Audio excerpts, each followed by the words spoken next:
It's late in the afternoon, but I have a new mug and a story to tell. So here's Coffee Talk number 158.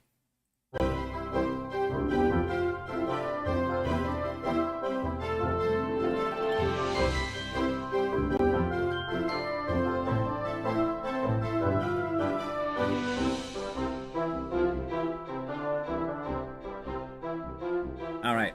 I am drinking some Aspen Gold coffee from Boyer's Coffee Company. The beans were roasted and packaged right here in Colorado.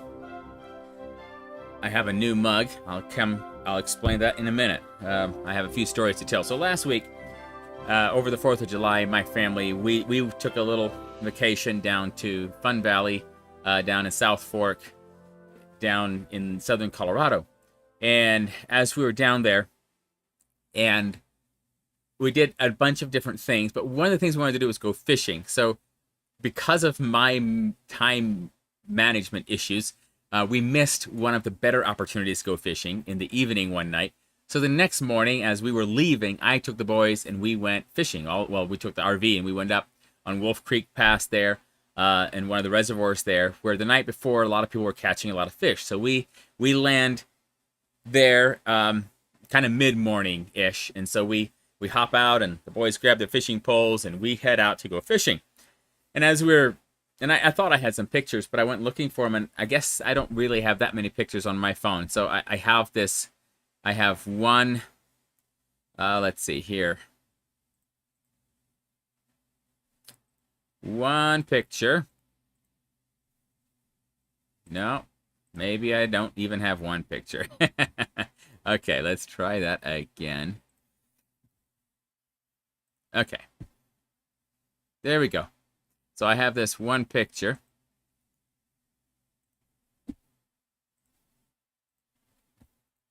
You know, the other day, I was in here getting ready for a coffee talk, and one of my boys walked over here, and there's the picture. That is me, my fishing pole, a little lure of something out here, some mountains. This is down in Salida on our way back. All right, there we go. But what I was saying was my boys did something that scrambled my screen so badly that the technology of it has confused me ever since. And so I've been slowly resetting it. I don't know what they did to do that quickly. But the story today, where I started, was with me going fishing. So we end up there, get the boys down. We go on the backside of the lake. You can see Wolf Creek Path, the road on this side, people going up and down, RVs, trucks, just people on vacation. And as we go back in there, I think Eric catches a fish first. And so that was exciting. We caught a fish. It looked like it was going to be a good day fishing. And then nobody else was catching anything. I couldn't catch anything. Nobody else. We had one fish. And so we continue fishing. Well, I'm looking across the reservoir, and on the other side of us, and it's a fairly narrow reservoir. So, it's just like 2 casting distances between me and the other shore. And so I'm looking out there, and over there's a few fishermen that are pulling in the fish, and they just keep pulling in the fish.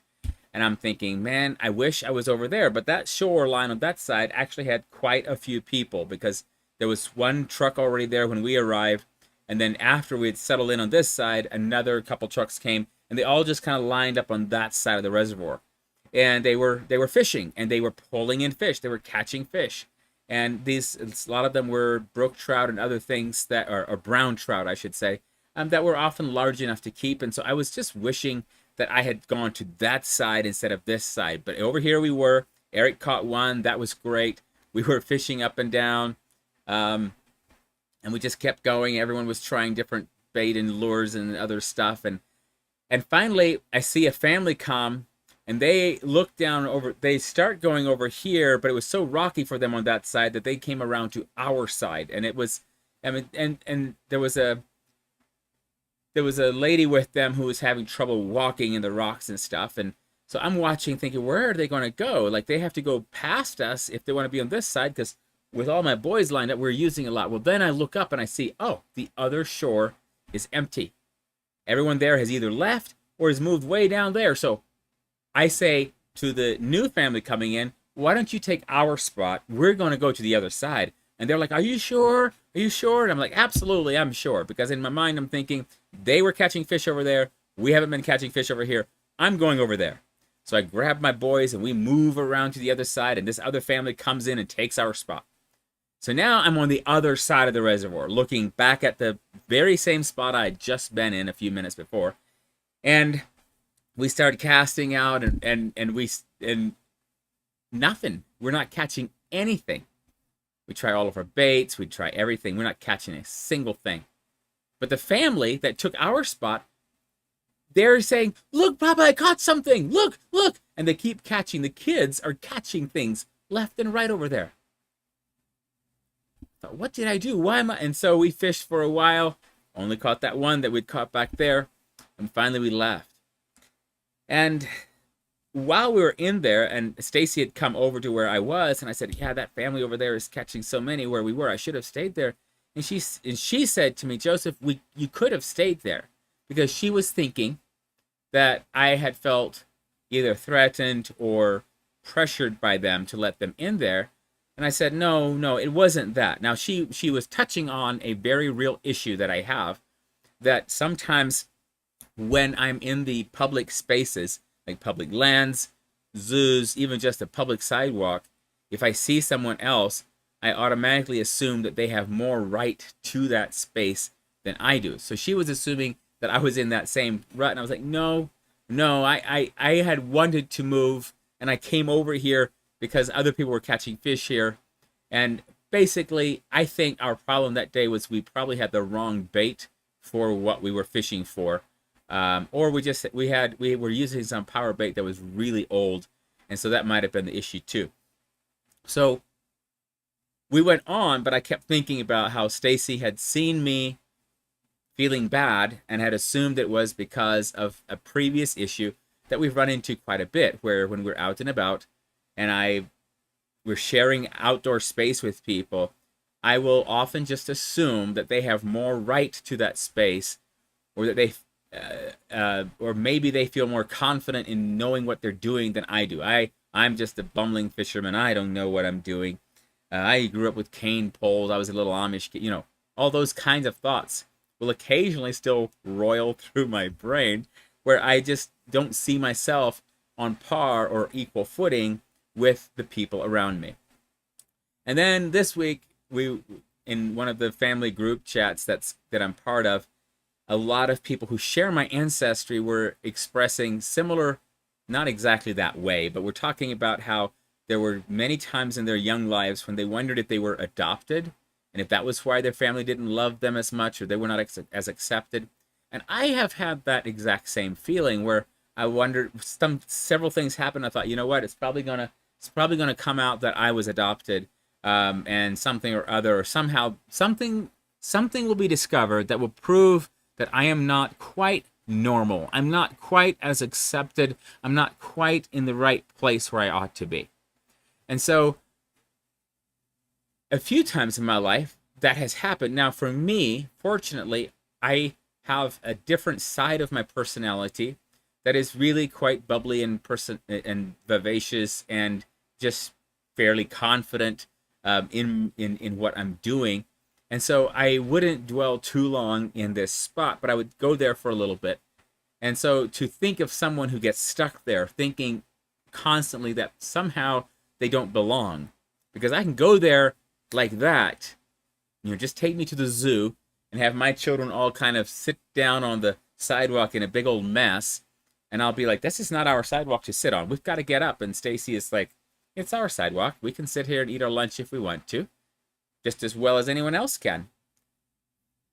And so I don't know. Does it make sense what I'm describing? Have you ever felt this feeling that you somehow didn't belong somewhere? And sometimes you go somewhere, like the one friend of mine who went to this was, I believe, during college. He went to a party, and he's going to the house. He sees the party happen in the backyard. He goes to the back. He doesn't know the people that are hosting it, so he starts chatting with the host and different people, and he gets some food, and he's going around, and then he realizes that none of his friends that are going to be there that day are at this party. He keeps looking around, and he realizes he doesn't know anybody at this party. So then he decides he must be at the wrong party. So he leaves, and then goes on down the road and finds the right party where his friends were. So he's like, he doesn't know, everyone else there probably just thinks, oh, this is a guest of someone else's. No one knows who he is, but they all assume he's here with someone else. And he's there assuming that his friends will show up and then ends up being at the wrong party. I think sometimes in life, it's not humorous like that, but sometimes in life we find ourselves at the wrong party where we feel like we're not supposed to be here. But sometimes we are supposed to be there. And what if we are somewhere where we are supposed to be, but we don't feel like we're supposed to be there? Because that's the issue that I think is the worst. Like, it's okay to feel out of place if I really am out of place. Like if I can think of several different examples of gatherings of people where I wouldn't fit in because it's just not who I am. If I was there, I'd have to be like, oh, I'm a friend of so-and-so. So I'm not, so whatever. I want to get back on the track of our day of fishing too, because there's one more thing. I got to explain how the mug came in. So we're going down I want my boys to have some experience fishing in the Arkansas River. Now, the Arkansas headwaters are here in Colorado. And so we're coming up the river from Salida. And again, in Salida, we had stopped somewhere to go fishing. It was a bad day for us for catching fish, but a great day for fishing. We fished all day. We went to a stocked pond right next to a fish hatchery, and we caught nothing. Well, I caught one fish that's an endangered species, a bluehead sucker that I was not allowed to keep. I had to put it back in the water. But so we came along, and so I'm looking, I'm thinking, as much for my own sake as for my boys, I'm trying to explain to them how, we do a lot of adventures, and sometimes we're very successful in what we're doing, and sometimes we're just adventuring. So if we're going fishing, there's two parts to fishing. There's the enjoyment of fishing, and then there is the actual catching of fish. And so if we're not catching fish, we at least want to be having a good time. So we go up the Arkansas River from Salida a little ways, and we stop at this one little access. And I had specifically chosen this spot because there was a bridge over the river, and I saw on the map that there was a pottery shop next door. And so I take the boys, and we go down to the river, and the currents are just rushing right now. So much water going by. And so we couldn't, on our side of the river, we couldn't access any of the slower, smooth ponds around the bend. We were on the wrong side of a bend. And so after just about 30 minutes of trying around there, we went as far the limits as we could on the public access side of that. And we just couldn't get anywhere where we really felt like we had a good chance of catching a fish. And so we would have had to go around, and it would have been a little bit of a hike to get around to the other access point on the other side to get down to the water again, where there were more slower moving water. So we ended up just going back to the RV, and Stacy was there. She was all excited because she had walked across to the pottery shop. It's a house out in the country next to the river, and out behind was like this outbuilding that Potter had built. So she chatted with him. It was Dave Blakesley. He's a studio potter over there from BlakesleyPottery.com. I can probably just put that. Let me see if I can actually just put it in as a comment. So she had chatted with him. He was actually a pastor and a potter. And so that automatically made her feel like we had a lot in common because he was a pastor and he was also a potter at the same time. And so here we are. She was just chatting with him, and so I went over there afterward. I ended up buying this mug from Dave Blakesley, and it's got the nice green color that we love in our pottery, and we collect lots of different things that we like to get that color in it. So this is an awesome little design. Dave Blakesley Pottery. We have a good conversation. Turns out that Our Daily Bread had sent out a filmmaking crew at one time, and they had filmed him and kind of told his life story. I haven't watched it yet. We have it now. And so we're there, and we're interacting with him, talking. And I was just really enjoying that time, that moment. And then we go on down the river. We actually head on toward the house. We stop at one more reservoir where we try to go fishing, and the wind just turned against us so bad. So that whole day, we end up with with a fish. One fish, we ate one fish that Eric had caught, and I caught one fish, the bluehead sucker that we couldn't keep. But we had a good time, and I think fishing is a great place to feel inadequate. When you step out there and you're starting to put your line in the water, and the guys next to you or the guys over from you, they're just catching stuff left and right, and they look like they know what they're doing. Now, chances are they just stopped at the grocery store downtown or wherever in one of these little country towns and picked up whatever power bait they saw first, and they walked down there and tried it, and it's the thing that's working that day. And the stuff that I have isn't. Like, that might be the case, right? I don't know for sure. But it's a good place to feel like you're out of place, like someone else knows more about it than you do. And so I was thinking, as my relatives on our group chat, there's a surprising amount of us now that are no longer Amish, that are now believers, and we're outside. And that as we're out here encouraging one another, it's sometimes hard because we know that within our Amish relatives back home, we have some who are believers and some who are not. Hey, Joe, thanks for joining me today. So, if you've ever had that feeling that I just don't belong here, or maybe you thought, maybe I'm the adopted kid because I just don't fit into my family, I want to think about that for a minute, because in my family, we specifically didn't affirm one another, and we specifically didn't say I love you to each other until after we had left the Amish culture and we had come out. Then, my dad and my mom started intentionally over the next number of years. I would say it was probably like a 7-year growth thing where there were different times of growing in that, of learning how to properly even just hug each other and give each other proper affection in any sort of way. And so I could come to a situation now where I felt abandoned or rejected or unwanted, and I could blame it on my family and say, well, it was my early childhood. This is just, I was not properly loved at that point. So I could do that, but then I stop and think, well, just not my family, but like a bunch of my cousins also all express the same thing.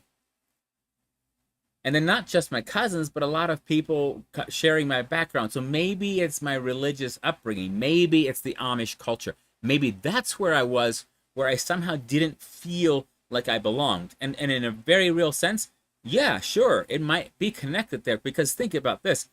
In my Amish culture, we were the Amish, and then we would go out into the world to go to the grocery store. So we were in the English world. So I wasn't even in my own world. My world was here at my house, at my school, and at my grandpa's house. Like not very many places were my domain. And then we would go out into the world, into someone else's domain. And so every time I went out into that world, then maybe that was why I would feel like it's not my world, because it really didn't feel like it was my world where I belonged. And so that could be where that sense comes from. Now, there's also a teaching, not just within the Amish, but within Christianity, there's a teaching of, and it's a reality that we are pilgrims here in this world, that our citizenship is in heaven, and that we're not citizens of this world, we're citizens in heaven. And so I don't belong here. That song, I'm just a poor wayfaring stranger. It's like that. I'm just passing through. I'm passing through. This is not my house. This is not my home. This is not where I belong. I'm just passing through. Well, that could feed into my feeling that I don't belong here. And if you go back and you look at the Amish and my own Anabaptist and Amish roots, and when we were back in Switzerland, I saw the farms that were still Graber, and farms that people were like, yeah, that used to be a Graber farm, several hundred years ago or whatever. And there would be some conversation like that. The reality was that a lot of Anabaptists, when they came to Christ and they insisted on believers' baptism as an adult, that they were not only kicked out of the communities, but they were removed from their farms. Sometimes they lost their inheritance. Farms that had been in the family for hundreds of years were suddenly just gone, confiscated by the state there in Switzerland. And so if you think about even the mindset that could be passed down to me, here was a people who they had belonged, but then they came to Christ and they no longer belonged. So maybe the feeling I'm getting is not just from my family or my culture, but maybe it's historically speaking, my family was rejected. And so maybe that's where it's coming from, right? So this is me processing, thinking through, why is this in me? And so then I went one deeper. And I just suddenly remembered that at the very beginning in the Garden of Eden, one of the lies that we as humans believed was that we could be like God. That was the lie. If you eat this, you'll be like God. So that was part of it. So as Adam and Eve ate it, they saw who God was. They had seen him walking with them. They understood quite a bit about who he was. When they ate it, yes, they knew good and evil suddenly. They saw sin in the world for the first time. But they did not become like God. And in that moment, instead of saying, Satan lied to us, we're not becoming like God, instead they said, ooh, there must be something wrong with me because I did not become like God. And that is part of the lie that has been passing down generation after generation after generation in our human experience, is when we somehow still believe that we're supposed to be perfect, we're supposed to be like God, we're supposed to have it all figured out, we're supposed to be confident in every situation, we're supposed to never need to ask for directions, we're supposed to know everything about all things and just have it under control. And if we don't, something's wrong with us. We're supposed to look well put together. We're supposed to be calm, cool, collected. The young ladies, you're just supposed to have everything beautiful and always look great. And if you're not, something's wrong with you. And so generations of people have been looking in the mirror going, what is wrong with you, with that person in the mirror? What's wrong with me? Because I don't measure up. And so it is very liberating when we come to Christ and we find in the gospel that all have sinned and fallen short of the glory of God. It's not just me, it's everybody. And then to dig deeper into that worldview and discover, oh, I was never intended to be perfect like that. I was never intended to not need anyone else. I was always intended, the way God created me was to need him, to be in relationship with him, to receive from him, to need each other. Because even Adam and Eve, before the fall, Adam needed that partner. He needed someone. And so to understand that need that I feel inside to be accepted and to belong, that's not a flaw, it's a feature. But it's designed to help me come back to the Creator and say, oh, Creator, you made me like this, and I need you. And so I submit to him, and he fills me with himself. And also then, when I am accepted by the Creator, I'm able to accept the people around me and to actually receive love and affection from people in my circles. And so now, instead of having to try to make false ideas of, well, these people have it together over here, this group of people does, but this over here we don't, and so we need to just separate. Because separation is the work of the enemy, that division that happens, and the idea that somehow only the perfectest of perfect people have it together. That's still the original lie, that you will be like God. We're not going to be like God in that way. We have been called to follow Christ.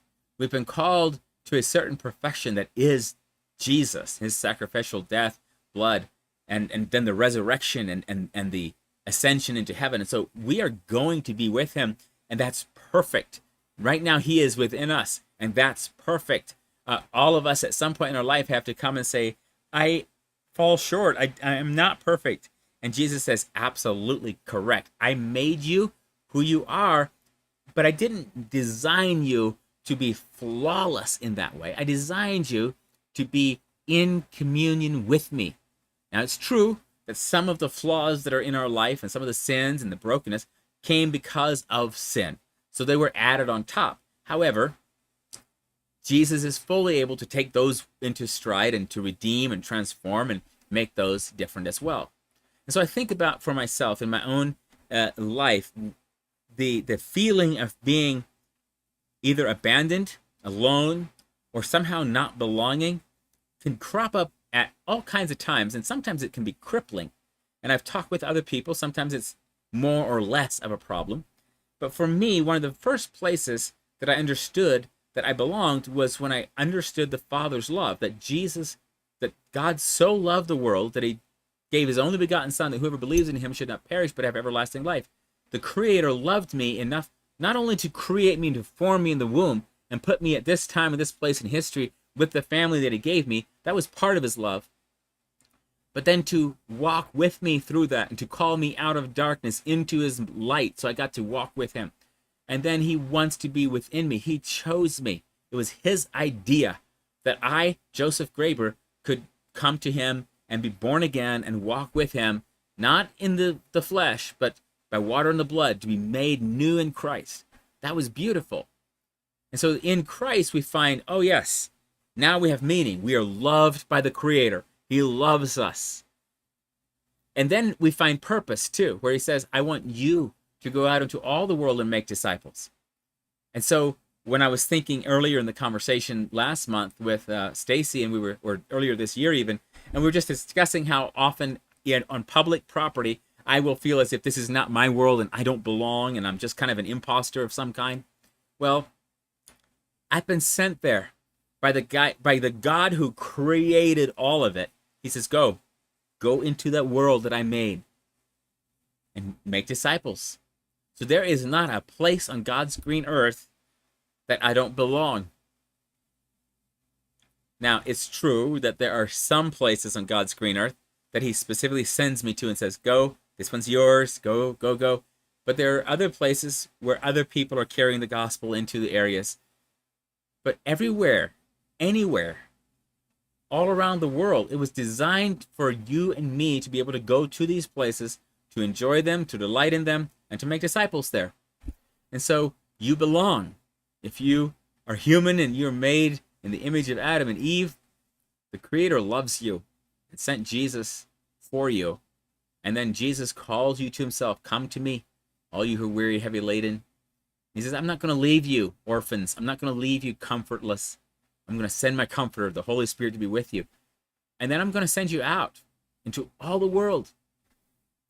And so, yes, it's true that this world is not my home. I'm just a passing through. I have a citizenship in heaven. But that citizenship in heaven gives me such a strong passport that I have full access to all the places on the earth. And I belong. But I rest in that, not in how well I'm received by other people. In fact, now I'm in a different mode. Instead of trying to always be received by people, I'm looking for people who need to be received into the kingdom, who need that love and affirmation.